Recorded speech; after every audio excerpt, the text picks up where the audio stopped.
నేను ఎందుకు ఇవన్నీ మీతో పంచుకుంటున్నా అంటే ఇవాళ ఈ ఎగ్జామ్స్కి అంతా ప్రిపేర్ అవుతున్నదంతా మీ సహచరులు, మీ ఏజ్ గ్రూప్, లేకపోతే మీ బంధువులో మీ ఫ్రెండ్సో, మీతో పాటు సేమ్ స్కూల్లో కాలేజీలను చదువుకున్న వాళ్ళు. ఈ ప్రభుత్వానికి మొదటి ప్రాధాన్యత నిరుద్యోగ సమస్యను పరిష్కరించడము. నిరుద్యోగ సమస్యను పరిష్కరించాలంటే ప్రభుత్వం మీద వాళ్ళకు విశ్వాసం, నమ్మకం ఉండాలి.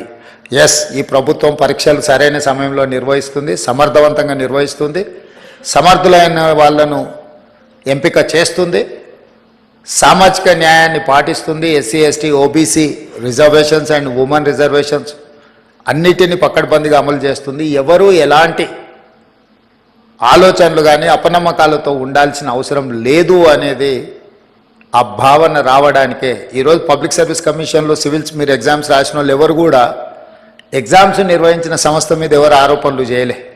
ఎందుకంటే ఆ సంస్థ మీద మీకు నమ్మకం ఉంది కాబట్టి మీ కాన్సన్ట్రేషన్ అంతా, మీ ఫోకస్ అంతా మీ ప్రిపరేషన్ మీద ఉంది. కానీ దురదృష్టవశాత్తు తెలంగాణలో గత 10 సంవత్సరాలలో ప్రతిసారి విద్యార్థులు పరీక్షలకు ప్రిపేర్ అయ్యేదానికంటే నిర్వహిస్తున్న సమస్య మీద కొట్లాడడానికి, ప్రభుత్వం మీద ఆరోపణలు చేయడానికే చాలా సమయం వాళ్ళది అందులో పోతుంది. అందుకే నా సూచన, మనం నిర్వహణ చేసేటప్పుడు చాలా బాధ్యతాయుతంగా వ్యవహరించాలని మా మంత్రివర్గ సహచరులతో చర్చించి ఒక పకడ్బందీ ప్రణాళికతోని ఈరోజు తెలంగాణ రాష్ట్రంలో గ్రూప్ 1 కావచ్చు, లేకపోతే పారామెడికల్ కావచ్చు, పోలీస్ కావచ్చు, గ్రూప్ 2 కావచ్చు, గ్రూప్ 3 కావచ్చు, డిఎస్సి కావచ్చు, టెట్ కావచ్చు, ఏ పరీక్షలైనా ఖచ్చితంగా సరైన సమయంలో సరైన విధంగా సమర్థవంతంగా నిర్వహించాలని ఒక నిర్ణయం తీసుకుంది. దాంతో ఒక 30 లక్షల మంది నిరుద్యోగ యువకులకు ఒక నమ్మకం, విశ్వాసం వస్తుంది. ఒకవేళ ఈ పరీక్షలో ఉద్యోగం రాకపోతే ప్రైవేట్ సెక్టర్లో వాళ్ళ భవిష్యత్తును ఎత్తుక్కునే అవకాశం ఉంటుంది. నిర్వహించకపోవడం వల్ల, ఆలస్యం చేయడం వల్ల ఈ పరీక్షలు రాయాలన్న ఆలోచనతో లైఫ్లో అత్యంత విలువైన కాలాన్ని వాళ్ళు కోల్పోతున్నారు.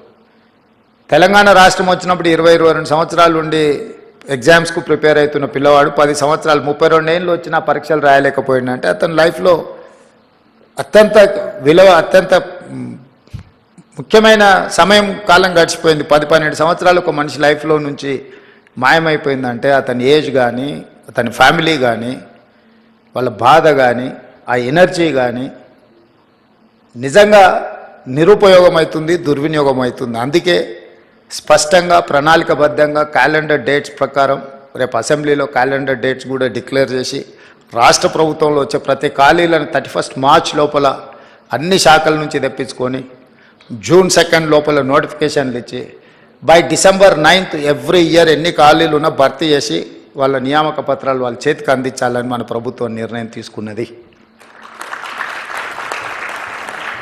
ఈరోజు మిమ్మల్ని ఇక్కడికి పిలిచి మేమందరం కంప్లీట్ మంత్రివర్గం, మామూలుగా మా బలరాం నాయక్, సింగరేణి అధికారులను, బట్టి విక్రమార్క గారు చెప్పి వాళ్ళ ఆఫీస్లో కూడా మిమ్మల్ని పిలిచి చెక్లు ఇచ్చి పంపించి ఉండొచ్చు.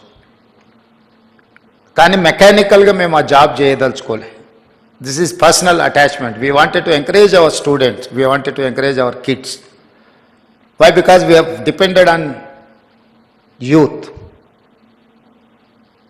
సో మిమ్మల్ని అందరినీ ప్రత్యక్షంగా ఇక్కడికి పిలిపించి మిమ్మల్ని కలిసి మేమిచ్చే ఈ టోకెన్ మీ అవసరాలను పూర్తిగా తీరుస్తుందని నేను చెప్పను. కాకపోతే మీకు ఒక నమ్మకం కలుగుతుంది, ఎస్ తెలంగాణ ప్రభుత్వం మాతో ఉంది, మమ్మల్ని గుర్తించింది. మిమ్మల్ని గుర్తించడం ద్వారా లక్షలాది మా విద్యార్థులకు ఒక సందేశాన్ని పంపదలుచుకున్నది మా ప్రభుత్వం. ఎస్, మీరు కష్టపడితే ఈ ప్రభుత్వం మిమ్మల్ని పిలిచి పర్సనల్గా కలుస్తుంది.